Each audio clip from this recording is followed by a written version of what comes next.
The Coventry University Friedrich Ebert Stiftung and the Kenya Indigenous Youth Network, in collaboration with the Ministry of Environment, Climate Change and Forestry through the Climate Change Directorate, organized a 2-day workshop on strengthening youth participation for inclusive climate and carbon market policy frameworks. The workshop was held at the Amana View Hotel in Nakuru on the 4th and 5th of February 2026.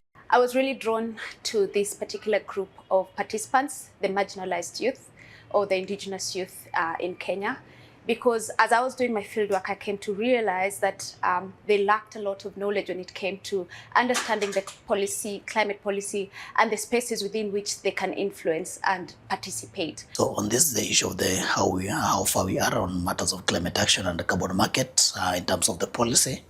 Already the ministry has completed the several phases of the policy framework. One, when we amended the Act, and in section 23, it talks about carbon market. Then we have finalized the carbon market regulation in 2020. We identified a gap in the capacities for the ministry to support youth engagement and capacities on carbon markets. So when such partners approached us, we came in to collaborate to help support indigenous youth communities to build their capacities and to help them understand what carbon markets are, what they mean for their communities, and how they can plug in. One of the sessions that we had was on policy at the global and national level, and I think this is a very important session for us since we are able to know how the different dynamics when policy frameworks affect indigenous peoples. The workshop targeted marginalized youth because they live in regions where most carbon offset projects are implemented. These young people also face historical exclusion from policy processes, yet, in the context of climate change, they are uniquely positioned as custodians of traditional ecological knowledge. I'm really glad we're having this discussion at such a pivotal juncture in our advocacy career, where the youths, especially the indigenous youths, are able to formulate a position in which they want the climate and carbon credits policies to be in place.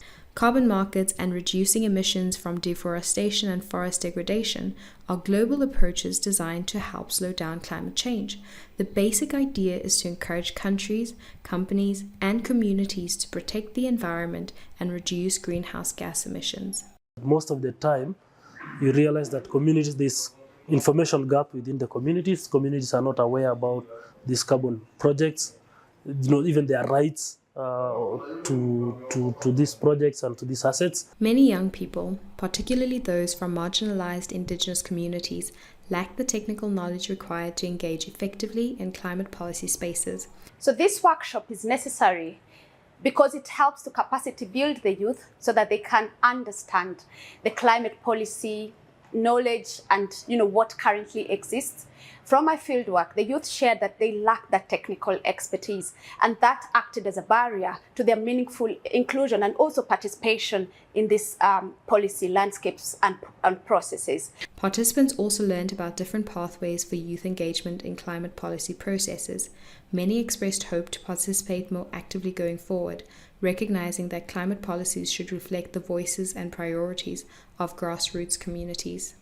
I have learned the importance of public participation and that the youth's voices, the women voices, the PWD's voices are very important in the policy making.